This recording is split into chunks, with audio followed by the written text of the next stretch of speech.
Para mitra kaum dangu, peuting harita beuki jempling, sedengkeun angin beuki nyercep tiris, wulan masih buleud katingalna sakapeung aya oge kadenge sora cihcir ti pakebonan. Obrolan harita masih kene anteng antawis Bah Ajo jeung Mang Yayan oge Mang Kampleng. Anu mawi dina palebah dieu sadayana misterius hal-hal ngeunaan manggaha asa kabuka kabeh ku carios Bah Ajo harita. Bah, lajeng kedah kumaha ayeuna urang jeung Mang Kampleng teh Bah. Teras kedah kumaha oge kangge ngomong jeung Haji ngeunaan perkawis Abah tadi. Nyaeta ngeunaan Abah tos mukakeun deui kana ilmu teluh Abah. Mang Yayan naros kusami ngarasa bingung palebah keur bisa ngomongkeun ka Haji Wawan. Sabab perkawis hawatos Mang Haji Wawan ngahanjakalkeun kana cara Bah Ajo anu geus susulumputan dina kamari peuting anjeunna muka kana ilmu kateluhanana deui para mitra. Teu lami dina kayaan kitu para mitra, selenget bau kemenyan kaambe kabawa angin. Mang Yayan jeung Mang Kampleng jug muringkak bulu punukna para mitra. Bau kemenyan geuning Bah. Mang Yayan kocapna bari nempokeun ka Bah Ajo. Kitu oge Mang Kampleng bari ngusapkeun punuk sorangan ngarasa sami jeung Mang Yayan harita para mitra. Nya Mang, jadi muringkak bulu punuk urang geus mah peuting kieu ngobrolkeun hal anu teu wajar deui. Ceuk Mang Kampleng. Dasar memang borangan anjeunna mah para mitra. Komo pisan di wayah kitu selenget bau kemenyan anu teu diduga-duga kaambe ku manehna duaan. Yan, ieu Yan. Ya ambe lain kemenyan biasa Yan. Tapi ambeuna jurig ieu teh Yan. Bah Ajo kutalitina. Sabab paham manehna mah kana bau-bau anu samodel kitu para mitra. Janten Mang Yayan oge Mang Kampleng ge beuki nyedek nyaeta ngadeukeut wae nyepengan kana leungeun Bah Ajo. Duh Bah, ulah nyisieunna atuh Bah. Hanas mah kuring keur sieun kieu. Ieu kala ditambihan bejak kitu ku Abah. Mang Yayan kocapna anu beuki katingal wanda kasieunanana harita para mitra. Aduh Bah, tulung puring Bah. Kuring kajeun kene meuting di dieu we lah moal balik ka imah Abah da sieun. Tutur kocap Mang Kampleng anu oge kasienan pisan dina ayana para mitra. Nya tuh. Ieu leungeun Abah ulah dicepengan kieu atuh kuat duduaan nyepengan leungeun Abah sewang-sewangan kieu kumaha dek nyinghalarkeun atuh yana. Nyampur Abah maklum da keur sieun. Geus paslah. Cobi rek disinglar heula. Sina indi jauh kali tu. Tembal Bah Ajo para mitra.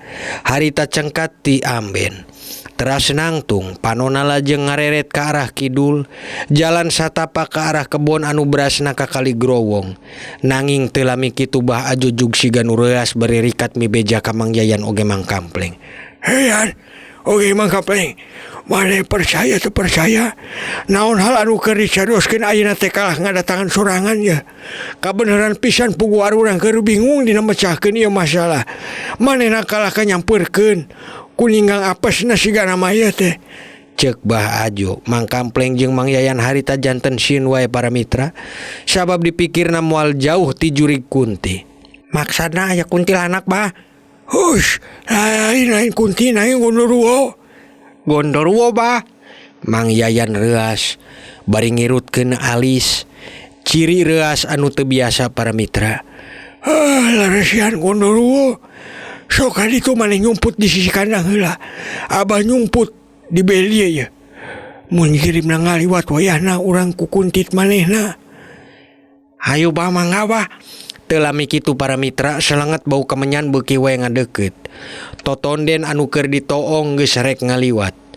Kalawan teu disangka hiji makhluk anu goreng patut, pangawakana lir lutung gede ngaliwat lir bang barongan. Panon bun celik ku cahya beureum sungut ngece siung rawing bulu punuk nutupan awak geus teu lain jeung teu sanes. Eta teh makhluk anu disebatkeun gondoruo para mitra. Jarak teu lami si makhluk ngaliwat, Mang Yayan jeung Bah Ajo oge Mang Kampleng lajeng bareng deui. Katempo kumaneh duaan bieu makhluk anu ngaliwat teh ya. Leres Bah, eces pisan katempo. Di mana jeung reka maneh eta makhluk teh nya Bah? Moal salah rek balik. yang geus dipastikan wengi ieu berarti geus aya korban deui wae teh. Teu lami kitu kadangu sorak kitir ti kajauhan para mitra. Reang anu sasauran yen aya korban deui di peuting ieu.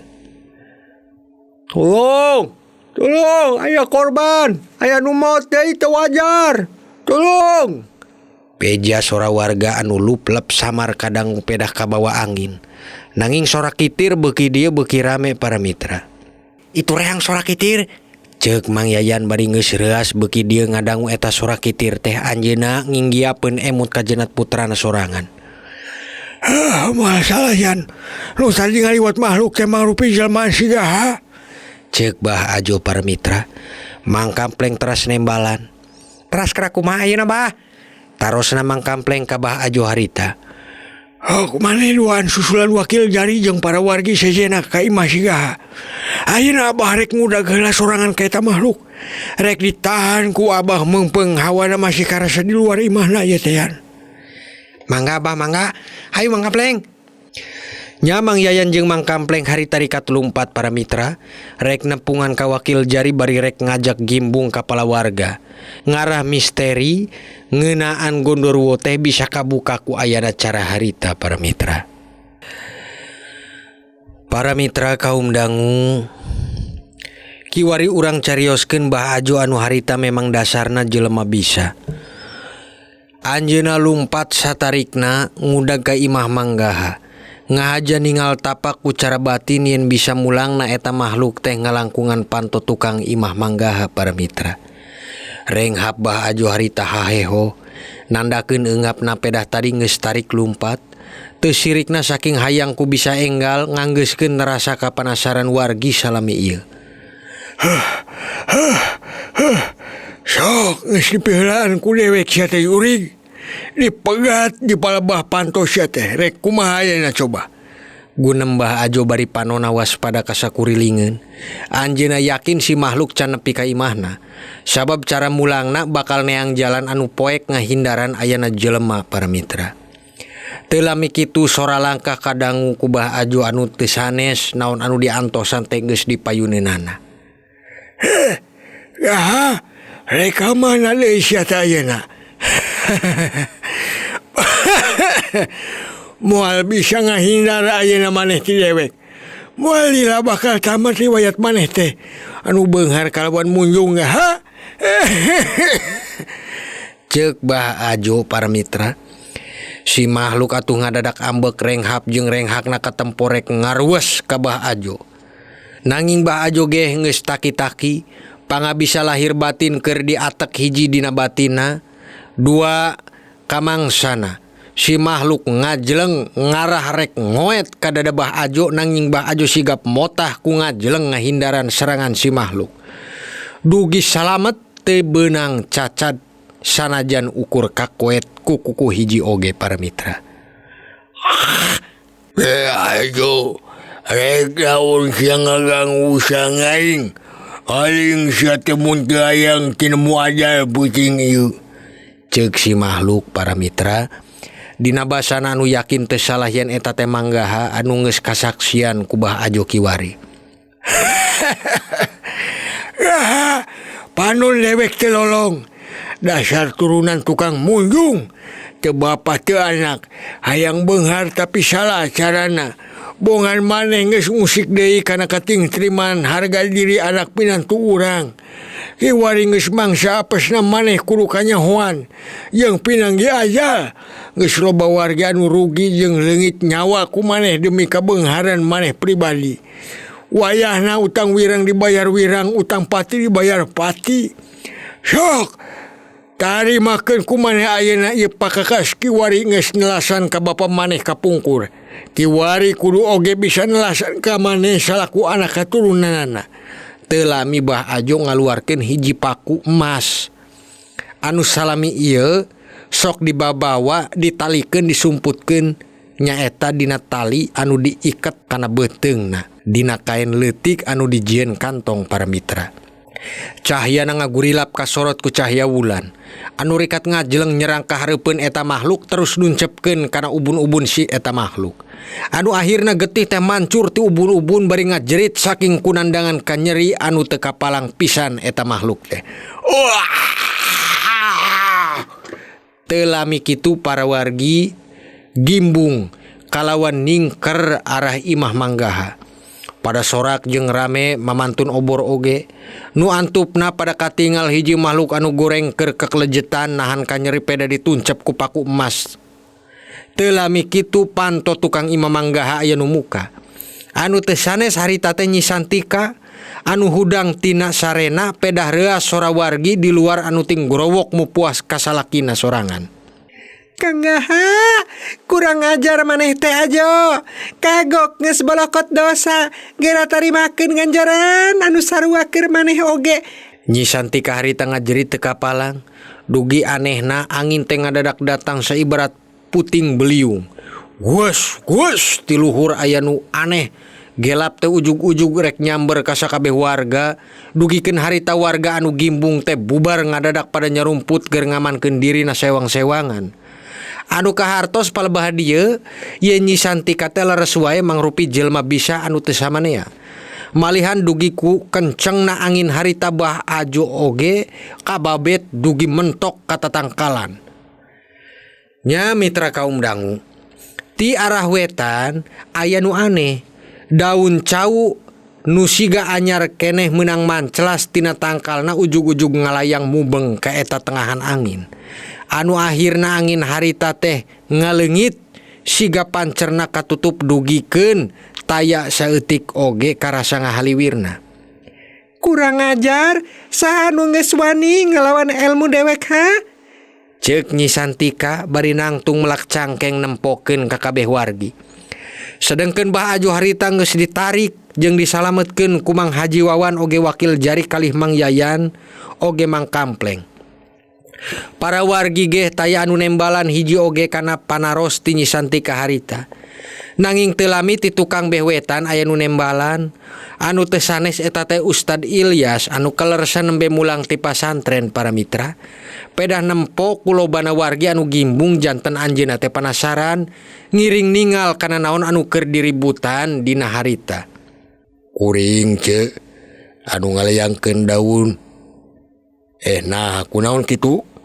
Da teu niat rek nang tah ngari kuring mah nanging ukurek ngemutan ka papada. Geura tobat meungpeung masih aya napas jeung kasempetan keur dihampurakeun dosa ku Allah Ta'ala ce. Tembalna Ustad Ilyas dina maksad jeung kasempetan harita anu palai nyalametkeun ka Nyi Santika oge manggaha anu masih can ngajadi manusia sakumaha asalna para mitra. Tong loba khotbah di hareupeun dewek. Maneh teh budak ngora, ya gara tarimakeun ku maneh. Nyi Santika malah teu narima. Ku anehna anjeunna enggel rikat niup kana dampal leungeunna ka arah Ustad Ilyas, ku ngadadak aya seuneu anu manjang. Nyaeta nuju atanapi ngarah ka Ustad Ilyas. Nanging ku gampangna Ustad Ilyas cekap ngahaling eta seuneu ku kopea hideungna. Si seuneu teu bisa nembus nu malihan ngabalik kalah ngabakar ka Nyi Santika sorangan. Bismillahirrohmanirrohim. Si seuneu ngabalik lajeng ngabakar kana leungeun Nyi Santika para mitra. Para mitra kaum dangu, nya harita kayan anu geus pasti duanana ku geus teu daya.